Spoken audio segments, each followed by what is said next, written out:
geetin jira akka chuka sanna beesa please. Kula sadi maqaa eenyuutiin? Maqaa eenyuutiin? Achi gubbatu Rumiyaa Taanija. Oromiyaa jedha Zeel check godhi jabaadhu. Rumiyaa. Rumiyaa duraan dhibba tokko si qaqqabeeraa kudha sadii keenya irraa nu. Jabaadhaa gaa. Dhugaa ol seenii doolaa dhibba tokko kennadhu narraa abo. Seenii jira moo akkami? Rumiyaa qoy si ilaalla nuti qabadhu. Okay. Rumiyaani doolaa dhibbi tokko si qaqqabu addanaa baasaa jettii warri Zeelii jabaadhu GPS eessa jirtaati? Kudha sadii nu hafa. Hayyee jabaadhaa gaa kudha sadii. Nama kudha sadii kuma kudhan kennatee du'aa kana keessa bu'u. Wallahi azim mujizaa wahin argan. Wallahi mujizaan xiqqoo qabdu ustaazni. Mucaan kun dhaabachuun jirtu jedhanii kuma dhibba tokko kennite mucaan deddeebite. Wallahi mujizaa wahin argan. Waan akkanaan utuma waan biraa waan khayriin taane ta'eyyuu na sodaadhaan waan ulamaan sheekonni ustaazonni dubbatan akkana yeroonni wayirra bu'u narrifadhaa. Kanaaf hundi keessan sanatu ana bucuusi gadi tiisen ture. Wallahi yeroo finniin deemira fi jedhamtu narrifadha. Elaa hadda keessaa lafina. Eekolii hedduutu wal ga'ee jira. Ustaaz Arabii qofaa midhaan. Ustaaz zalmana gadhiisanii rabbiif jecha kafaltii tokko malee hirriba dhabanii Itoophiyaa keessatti sanu maatii dhiisanii as ta'aa jiru. Ijoollee ergasiiyyuu kan hin beekne fayyaan miila hidhatee dhufee naan gargaaraa turtani. Saba keenya yoo rakkate zanaatu jenne inni kun qabatama. Namni feesbuukii irratti maxxansiin hin jiru. Kadir martuu kuma 200 kenne. Obboleewwan kiyya kuma tokko yoo taateen tuffatina hirmaadhaa hin deemina. Amma kudhan bulanii kana nama 13 nu hafee guuttannee mubee meeqaa maqaa sheekoti ustaazon dhaggeeffadha. Waalaikum assalaam sabaan koo ustaazan maqaa keessaniin maqaa isin maatii keessan gattanii mana hayaat bulaa jirtanii Roomaan birrii kuma 10 maqaa keessanii sirnaa kennatti. Allahu akbar. Nama dujaala tuni qabna garte. Wallahi Allahu akbar. Wallahi ورفع الله قدرك. ما تستم. قدر كايس أقول. ما ديبت سبان. birri kuma shanii ittiin dabalaa dura kuma 30 kenne emee wanni jiru fedhee isin hundinuu maashaallah waan gaarii dalagaa jirtanii anis akkanumatti mallaqa guuraa ture ustaaz Raayyaa faa Sufiyaan faa ustaaz Gaalii faa irratti nama gargaaraa ture. Wanni isin jiru barbaade sirritti keessatti warri sheekotaa jechuudha nama deegeef nama deeme waa arga jette Oromoon. Kanaafi jabaadhaa keessattuu warra biyya adda addaa jiru kana ijoollee gartanii ijoollee shamarranii biyya baatee akkanatti nama gargaartu yeroo hunda nama bira dhaabbattu sirriitti du'aa godha. Wallahi bakkuma jirtanis sirriitti du'aa godhaa fi namni rakkatee mallaqa tana fida gartanii waan adda addaa keessa seenee rakkatee akkanatti nama hunda gargaaranii sheekota nama dhukkubsataa nama hunda bira dhaabbatan yeroo hunda. Kanaafi sirriitti du'aa godhaa fi kophattis agartanii asirratti illee du'aa godhaa hundi keessanuu jazakumullahu khairan du'aa teessaniif amiin amiin anillee kuma shanitti dabalee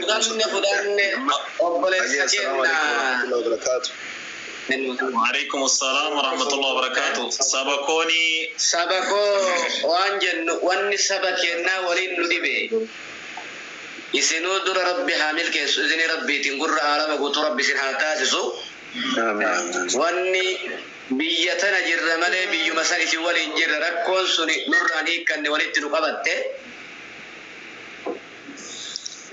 إذن ربي تربي قلتني موتو لربي سنحاديمو ما نمني لما نما سقل تمججو نما لما إرغتي نمني لما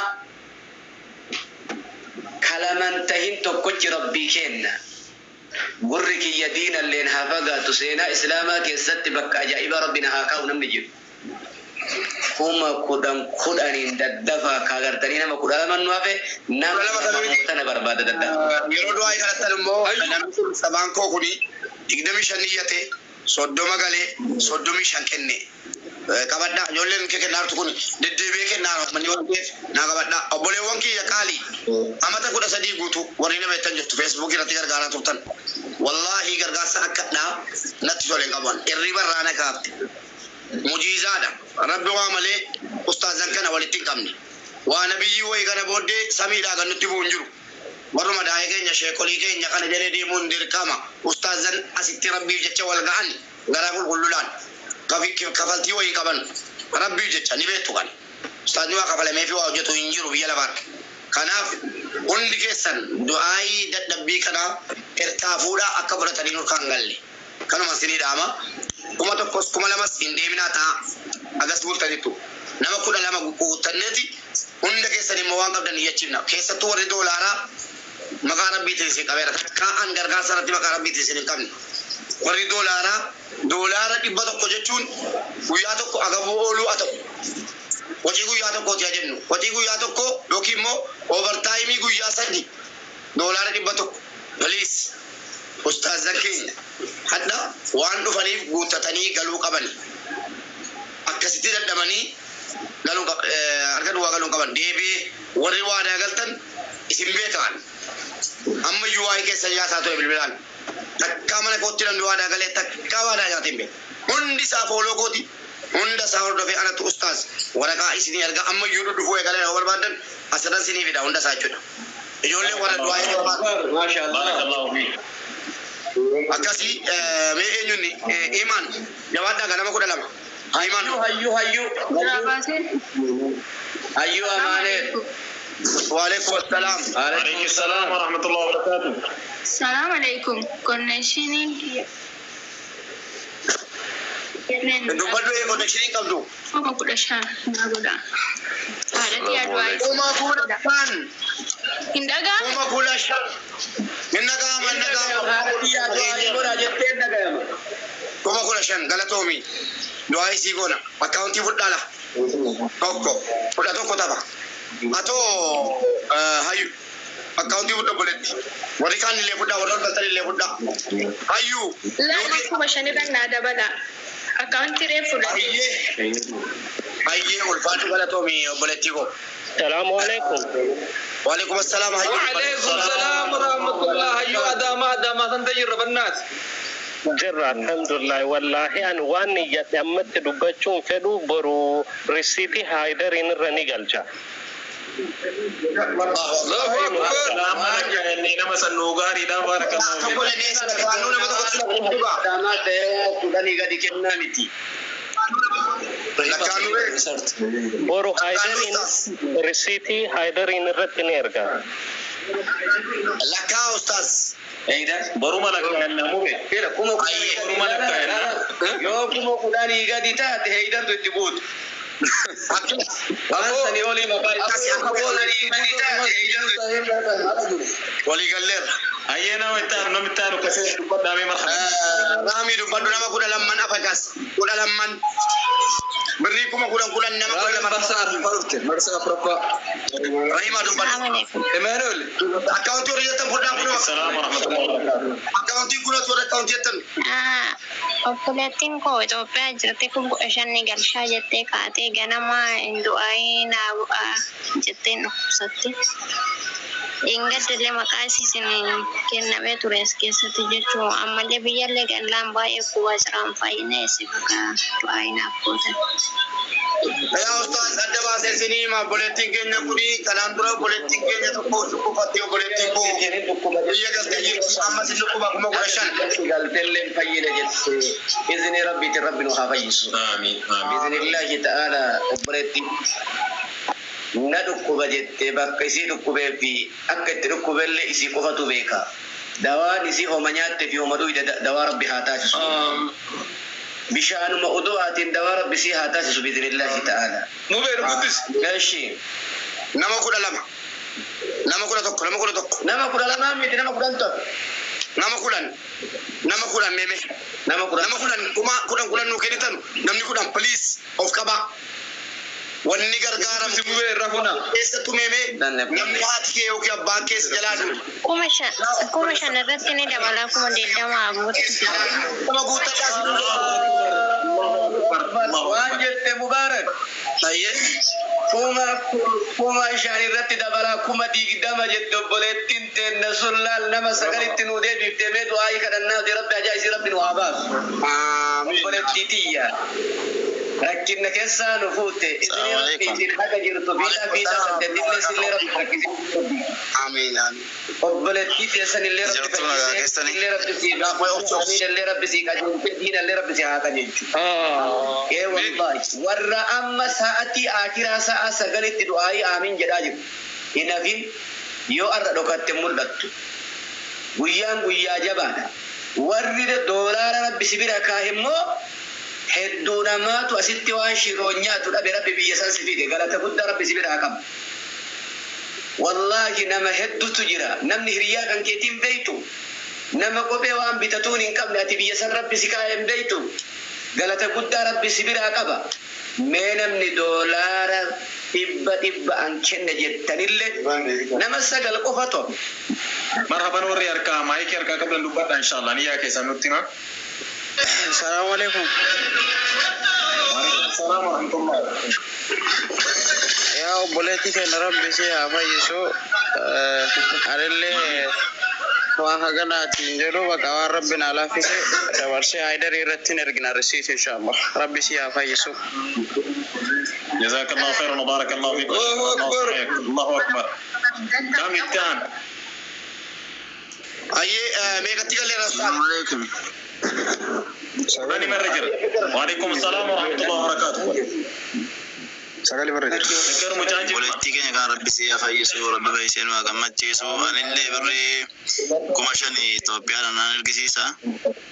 Allahu akbar. Birrii 5,000 Itoophiyaa isinii bangachiise galatoomi jazakallahu khairan hajaa kee anallee waan himadha anallee dhukkubnitti koon qabdu anallee kalee mana dhukkubdi du'aayinaa godhaa bareechaati. Inshallah. الله أكبر. وبريس كينيا. Caalaan warra gargaarsa godhaa jiru warra rakkoo dhukkubaa qabu hundi isaa caalaan hadhaa yaadadha. Ajaa'ibaa ture barame. بارك الله فيكم. مبي حياة قدس Ajaa'iba Allah. أيه. Ayyee fixee keen guddisaa balii qoy nama saddeet sabamitu. Kamal ini bus Kamal terang. أيوة أيوة أيه أيه. كيتا دوبا دامي دعاء بكتاك بوري جنن يكتير دعاء جلال جلال دينا. Hunda keessanii du'aa hin kaatama warra dhukkubaa warra eshi Kamal. Assalamu alaikum. Waalaikum assalam warahmatullahi wabarakatuh. وعليكم السلام ورحمة الله وبركاته. Jirtani Sheekota Mubarak. Alhamdulillah. alhamdulillah جزاكم الله خيرا. Yee obboleettii teenya rabbi fayyisee nu haa gammachiisu nu hunduu jechuudha ofirratti hin deemna fayyaan tarabbiiti. Hin dhagahamaami.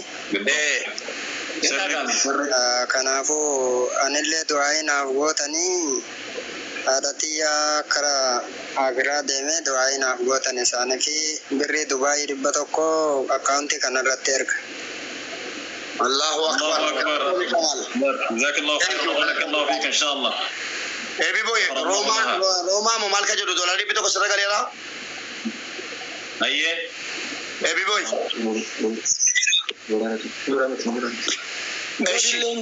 Gori lengalee jira, misbal lengalee jira, namni biroo lengalee jira.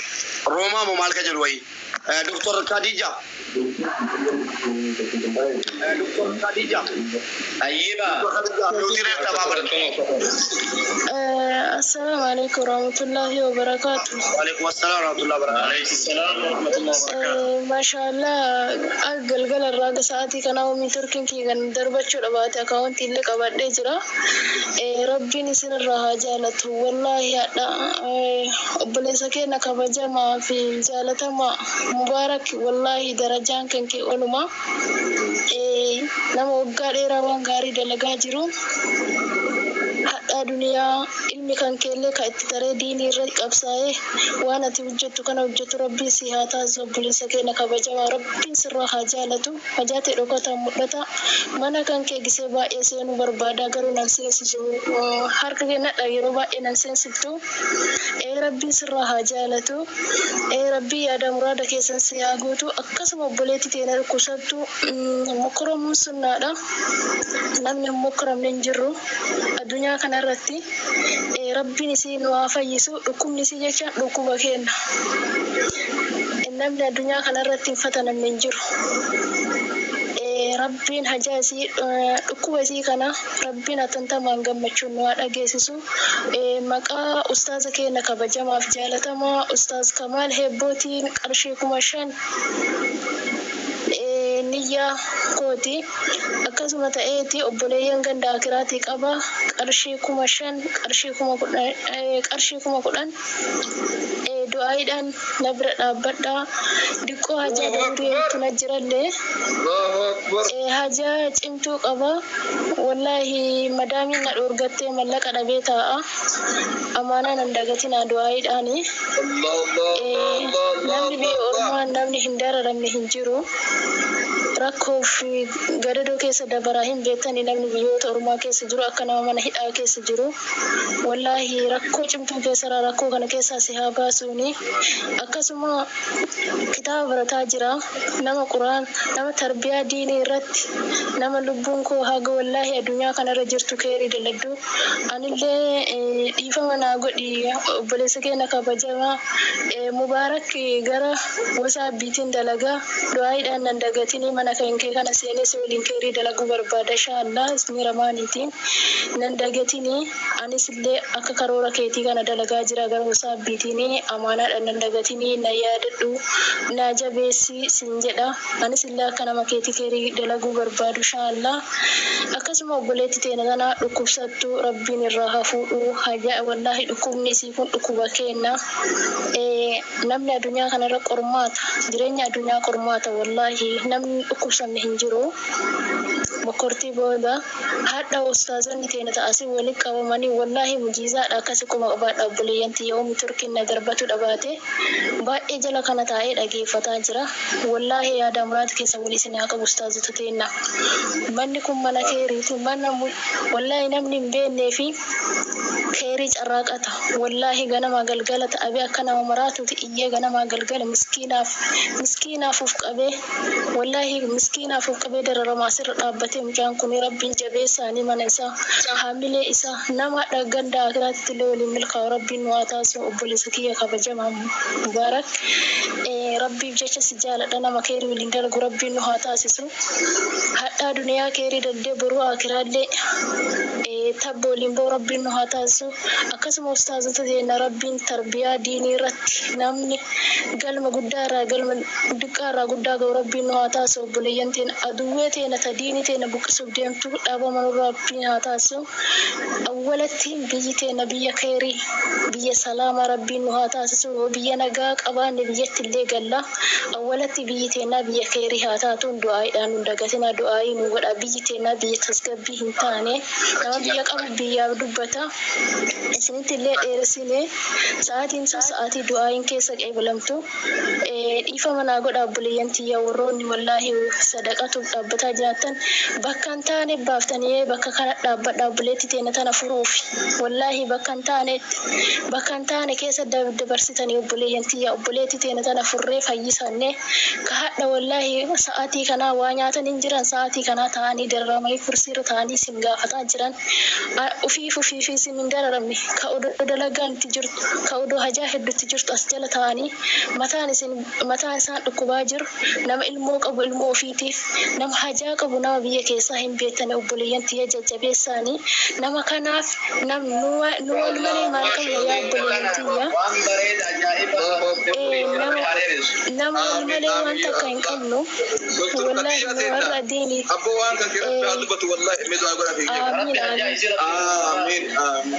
آمين مبارك ولين دلقوا بربادة جتة إذن ربي دين خيري تنجال تسرج ربي هذا ليس آمين ربي أجل قال تومي فاتو جت جمالا كذا هذا تقدا أسمع نوتاي إيه والله أسمر نوتاي وانغر تنيم بتو أفان كان كيس أما لربي ما ربي هذا أستاذ عندك يعني فمانا قلاتي قلتي في ناس على استناني أكنا سولبي قلتي كي قروا عاصم تسيمو عاصاتو هم متي